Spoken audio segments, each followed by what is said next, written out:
Thank you. It all starts with learning how to work the microphone first. So we're going to go through a little presentation on the Biggert-Waters. So I'll answer quickly and short by saying yes, they're aware of our levee issues here in California and elsewhere in the country. So as part of the Biggert-Waters legislation, mapping is a part of that, and you'll see that in the presentation. So there are several provisions that they're going to look at.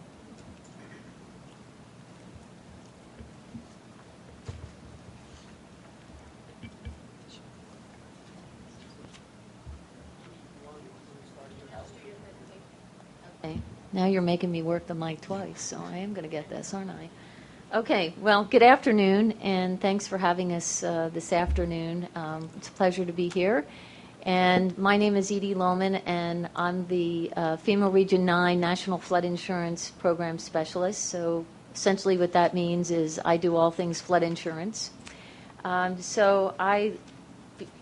talking about the flood insurance program, I would like to give you the 2-minute version, a little bit of background information before we go into talking about the specifics of the Biggert-Waters legislation, so that you have kind of a general background about how the National Flood Insurance Program works. FEMA is organized under, of course, Department of Homeland Security, and the National Flood Insurance Program is one of many programs that FEMA is involved with. But basically, the National Flood Insurance Program, how it works is FEMA agrees to provide flood insurance to communities who are participating in the National Flood Insurance Program, and in exchange for participating in the program, they agree to adopt FEMA's flood insurance rate maps that identify where there's a low, a moderate, or a high risk of flooding, basically. And there are 3 components to the program, so it's not just all about the insurance. We have a mapping section where we take a look at the risk. We work, partner with the local communities and other agencies to determine where the low risk, moderate risks, high risks are, get them published on FEMA flood insurance rate maps. Those maps are used to determine, in part, flood insurance premiums through the National Flood Insurance Program. And then they are also used for building regulation. So communities who are participating in the program need to comply with the building ordinances and regulations that they adopt when they agree to participate in the program. So there's 3 really, we call it the 3-legged stool. There's floodplain management, there's mapping, and there's an insurance piece. Legislatively, the National Flood Insurance Program really hasn't changed all that much. We've had about 4 pieces of legislation altogether, including the introduction of the program back in 1968. And I think it's important to note that one of the reasons why the National Flood Insurance Program was introduced is not necessarily because the federal government likes to be in the business of insuring properties, but because private industry back in 1968, early 70s, they didn't offer flood insurance if there was a flooding event. So what came to reality is when people aren't insured for losses, that means any recovery is generally in the form of taxpayer dollars through federal disaster assistance. So Congress thought that they would introduce the National Flood Insurance Program as an alternative to property owners receiving federal disaster assistance and relying on taxpayer dollars. In 1972, Hurricane Agnes came by, hit the East Coast, and caused about $3 or $4 billion in damages, which is really pennies compared to what we see now. But it was significant at the time, and Congress determined that less than 1% of people actually took advantage of insuring against flood through the National Flood Insurance Program. So in 1973, they passed the Flood Disaster Protection Act, which essentially says that if you have a federally backed loan and a building being used as security for that loan that's in a high-risk area, or what we call a special flood hazard area, so it's any flood zone starting with the letter A as in Adam or V as in Victor. Those are the identified special flood hazard areas. Then flood insurance will be mandatory if the loan is through a federally backed lender. We introduced the National Flood Insurance Reform Act of 1994 to try and sort of bring it up to speed, if you will, make sure that there was compliance, there was a way to address repetitive losses, which were becoming a problem. And then it was amended again with the Flood Insurance Reform Act of 2004. So that kind of brings us up to date legislatively on the National Flood Insurance Program until we get to July of 2012. So over the last 10 years or so since the 2004 Act, or maybe even before, the National Flood Insurance Program has really seen, for a lot of different reasons, an increase in the frequency of flooding and also the severity of flooding. So it's costing significantly more money. After Hurricanes Rita, Katrina, Wilma in 2005, I don't think it's any secret that the National Flood Insurance Program was about $17 billion in debt. And actually, Congress had started looking at the flood insurance program before that to see what adjustments needed to be made in order to bring the program up to current, up to current conditions that they thought needed to be the reforms that needed to be done for the program. So on July 6th of 2012, Congress signed the what's called the Biggert-Waters Flood Insurance Reform Act, and one of the major provisions of the act was to reauthorize the program for 5 years through September 30, 2017. Because the National Flood Insurance Program is a line item on the budget, so it has to be authorized by Congress about every 5 years. And since 2008, we have had a number of short-term interruptions of the program, which, with the mandatory purchase requirement, significantly can impact the real estate market. So the good news is the program has been reauthorized through September 30, 2013 under the Biggert-Waters legislation. With the Biggert-Waters legislation, we are seeing some of the most significant reforms in the National Flood Insurance Program that we've seen in its whole history. And it really impacts more than just the flood insurance, which I think a lot of people don't know. So there are a number of provisions under the Act that include looking at the mapping to make sure that we're using the most accurate data, the best technology, the best methodologies. There are studies proposed under risk reduction and ways to streamline the mitigation programs that FEMA offers to help communities to be proactive against the risk of flooding. And we also have the insurance provisions, and the insurance provisions are major changes to the way that we have done business historically in this program, the way that we rate structures, and those are the provisions that are getting a lot of the media attention.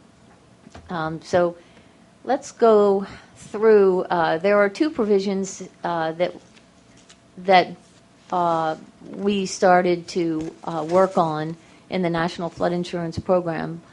So before we talk about some of the specifics of what those two provisions do for flood insurance, really, I put this slide in here because for those of us that have worked in the program for a long time, really the goal of the flood insurance program is the preservation of lives and property. And the core of the Biggert-Waters legislation really is to find a balance and a way to continue to keep people safe and continue to minimize the loss to property. So we want to find ways to help people build safer, to build stronger, and to mitigate their risks of flooding.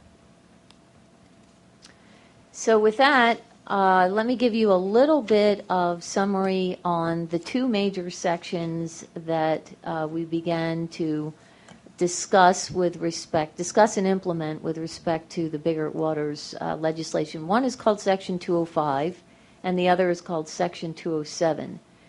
Section 205 really targets increasing the subsidized premiums that we have historically offered on older stock of building that are located in these high-risk or special flood hazard areas as identified on FEMA's flood insurance rate map. So we began implementation of Section 205 on January 1st of 2013, and the Biggert-Waters legislation is very specific in which categories of structures will be impacted and how they will be impacted. So beginning January 1st of 2013, we started looking at the older stock of buildings that are non-primary residences, which would be second homes, vacation homes, the older buildings that are businesses, and also severe repetitive loss properties, and any new policies that are issued on older buildings in high-risk areas. Section 207 is a completely different section, and Section 207 talks about how are we going to manage the flood insurance premiums when there's map changes. Historically in this program, we've offered what's called grandfathering and discounted policies in the form of what's known as the preferred risk policy eligibility extension. So 207 is talking about flood insurance and map changes.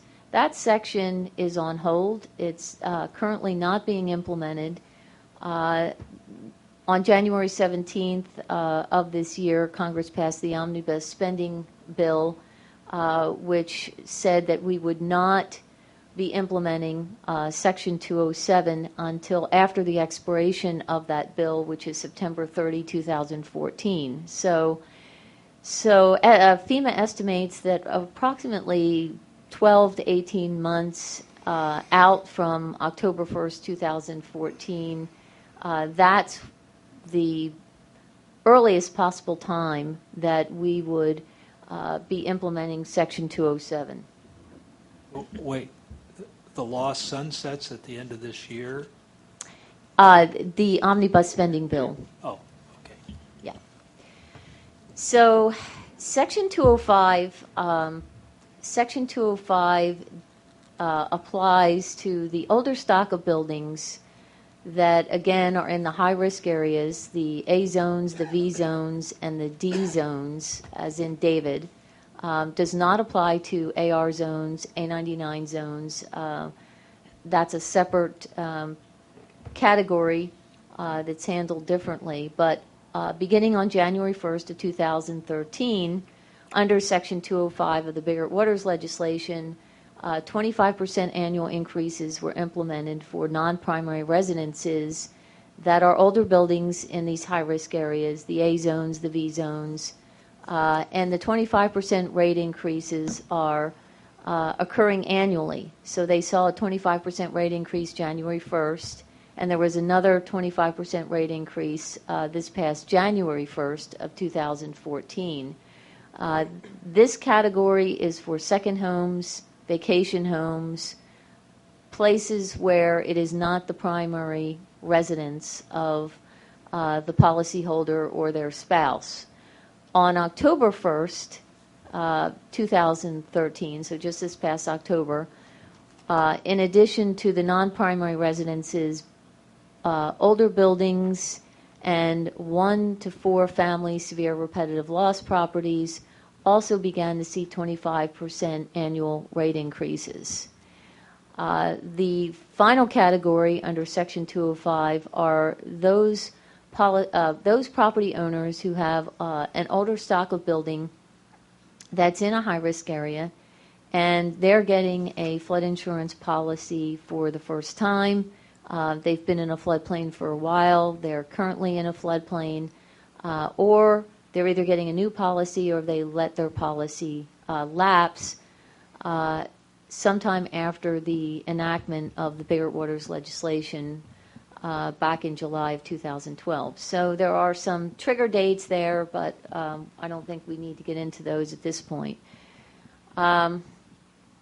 So for those structures that are losing their subsidies that we have provided in the past, if they're an older building in a special flood hazard area, either they're getting the 25% rate increase or annually, or they're going from 0 to 100 overnight because they're taking out a new policy or their existing policy has lapsed sometime after enactment of Biggert-Waters. We're rating them based on their actual risk. So we are looking at how high is their lowest floor elevation in relation to the base flood elevation on the FEMA flood insurance rate map, and we are basing the premiums on that difference. So about 50% of the people who are impacted are seeing actually cheaper flood insurance premiums than they were paying with the subsidized rates.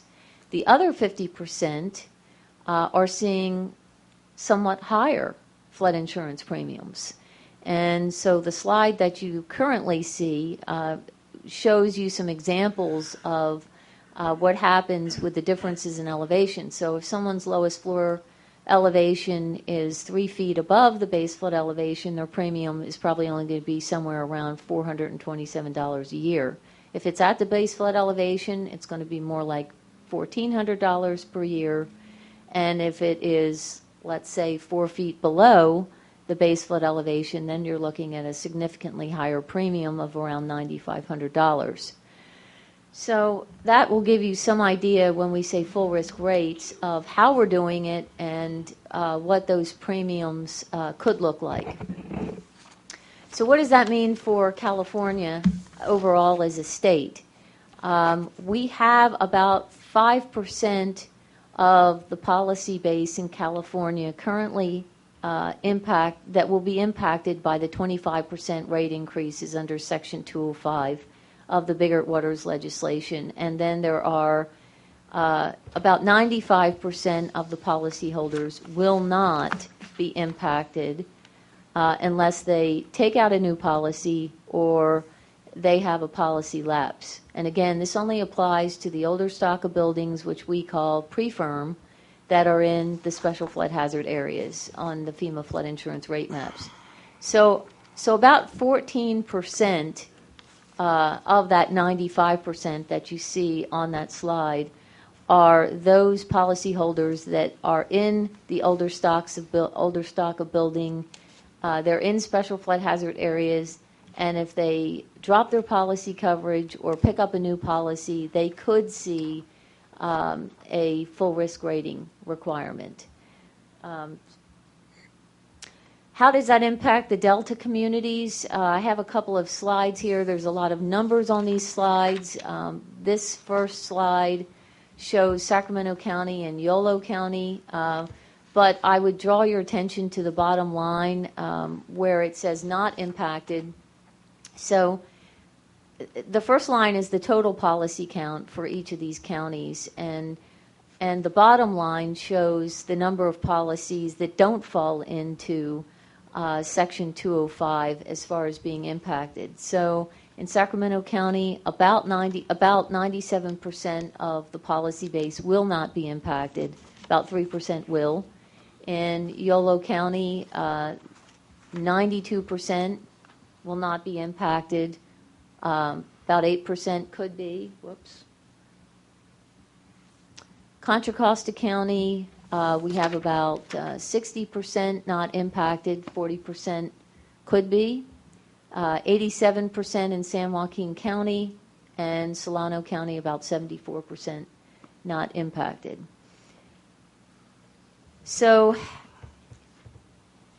the key messages from the Biggert-Waters legislation is there's really a strong effort under that piece of legislation to help people understand what their risk is, because most people really don't think that they're ever going to flood, and if they do flood, they really feel like they will never flood again.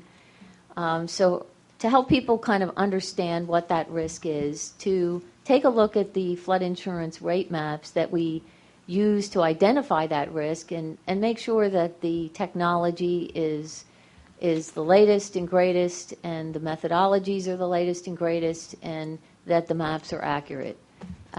We want people, once they understand that risk, we want to make sure that the insurance premiums are fair but affordable. People have to be able to afford the insurance in order to be able to protect themselves against the risk of flooding. The National Flood Insurance Program, although there are some private carriers who are starting to come into the market, it is still a very small percentage. And we really don't know how that will pan out in the event of a catastrophic flooding event when it occurs. So we want to make sure people have an option to protect themselves against the risk of flooding as an alternative to relying on federal disaster assistance, which is taxpayer dollars.